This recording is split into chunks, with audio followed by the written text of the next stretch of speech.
Putih, nanti Ibu terakhir Bu ya di Dikbud.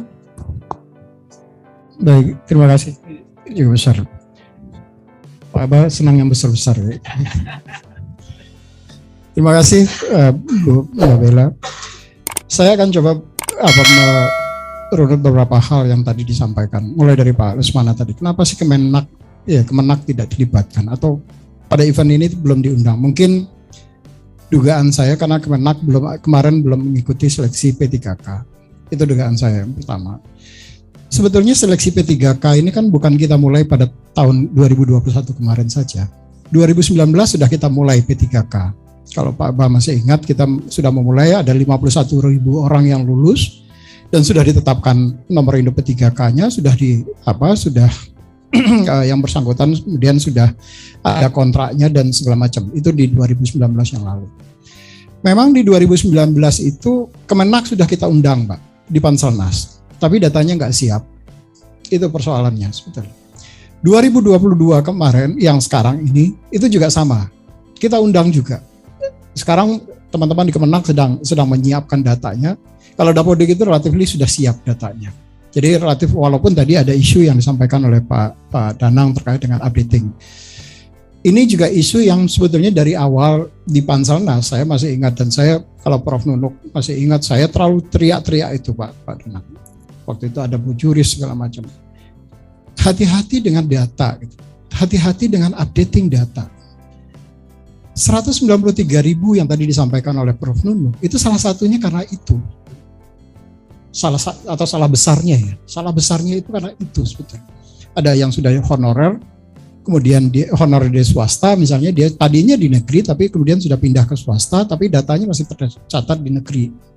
Dan karena dia tercatat di negeri, maka yang bersangkutan bisa ikut seleksi. Begitu lulus, ada protes. Protesnya dari sesama guru yang di sekolah negeri itu. Loh, dia kan sudah nggak di sini, tapi datanya ternyata masih di situ.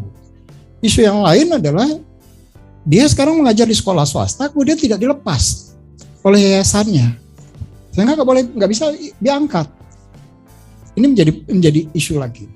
Jadi ya mestinya juga mungkin ya kalau saya sama kalau di pegawai negeri sipil itu kalau kita mau ikut lelang jabatan misalnya, apakah itu eselon 2 atau eselon 1 di salah satu instansi, maka kita kulon-nuwun dulu sama pimpinan.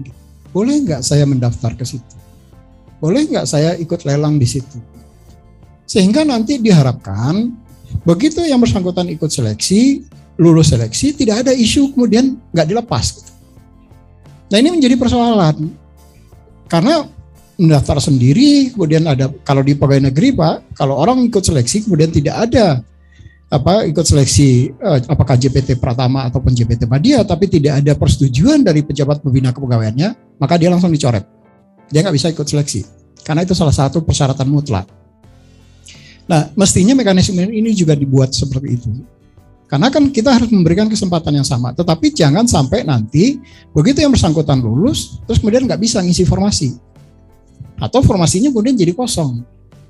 Nah, ini kembali sebetulnya terkait dengan kenapa tadi saya raise isu terkait dengan data. Karena data ini memang kelihatannya itu sepele, tetapi sebetulnya dampak ke belakangnya itu luar biasa besar. Dan ini yang kalau kita nggak hati-hati, yang potensi-potensi seperti ini akan selalu terulang. Nah, Kemenak itu kemudian secara gentleman mengatakan saya nggak siap karena datanya belum siap untuk itu. Dan kita minta mereka untuk segera membenahi itu. Dan 2022 ini sudah diberikan kesempatan mereka karena datanya juga sudah disampaikan ke teman-teman, karena dikoordinasikan oleh teman-teman Dikbud, karena ini bagian dari guru, datanya kemudian disampaikan ke teman-teman Dikbud. Dan di dalam rapat-rapat panja dengan Komisi 10 yang saya juga selalu hadir karena mewakili Pak Kepala, itu juga selalu disampaikan, dan Kemenak juga hadir di situ. Mereka menyampaikan bahwa data kami sudah siap sekarang. Jadi mereka akan, jadi Bapak tolong nggak usah khawatir, akan diikutkan di 2022 ini. Tapi kalau datanya nggak siap, tentu akan menjadi bermasalah nanti di dalam pelaksanaan. Even tadi yang sudah disampaikan baik oleh Pak Endi ataupun saya sendiri juga tadi sudah menyampaikan, ada orang yang sebenarnya lulus tapi kemudian nggak bisa diangkat karena kemudian ada persoalan di belakangnya. Nah, prinsipnya kalau di Panselnas, karena saya juga bagian dari Panselnas, saya kebetulan wakil ketua, kalau di tim pengarah itu saya wakil ketua tim audit teknologi dan infrastruktur teknologi informasi yang digunakan. Ketuanya adalah assessment-nya BRIN. Kita konsen betul dengan itu di dalam Panselnas itu. Dan semua kesempatan harus diberikan sama. Tidak ada kemudian orang yang bisa dibeda-bedakan. Dan itu mandat undang-undang, dari mandat undang-undang 5. Termasuk teman-teman disabilitas. Yang saya masuk ke pertanyaan tadi yang terkait dengan disabilitas. Nah, bahkan waktu Panselnas melakukan hearing dengan teman-teman di kelompok disabilitas, mereka kemudian merasa kuota kami kekecilan kalau 2%. Kami diizinkan untuk berkompetisi di wilayah umum. Kita izinkan, tetapi Anda kemudian tidak mendapatkan afirmasi disabilitasnya kalau Anda berkompetisi di wilayah umum. Nah, kok celakanya kadangkala teman-teman ini sudah berkompetisi di wilayah umum, terus kemudian mintanya afirmasinya disabilitas gitu. Menjadi nggak fair gitu. Kita sudah menyepakati kalau kuota disabilitasnya memang kurang di dalam disabilitasnya, diberikan kesempatan berkompetisi di formasi umum, maka nilai passing grade-nya akan mengikuti passing grade-nya umum. Dan itu sudah disepakati dengan teman-teman di disabilitas. Tapi nyatanya nggak begitu yang ya seringkali memang sudah kalau ada masalah terus kemudian baru protes di situ gitu. Nah, kalau nggak ada masalah kemudian tenang-tenang aja gitu. Nah, kalau nggak ada masalah temannya yang protes gitu tadi.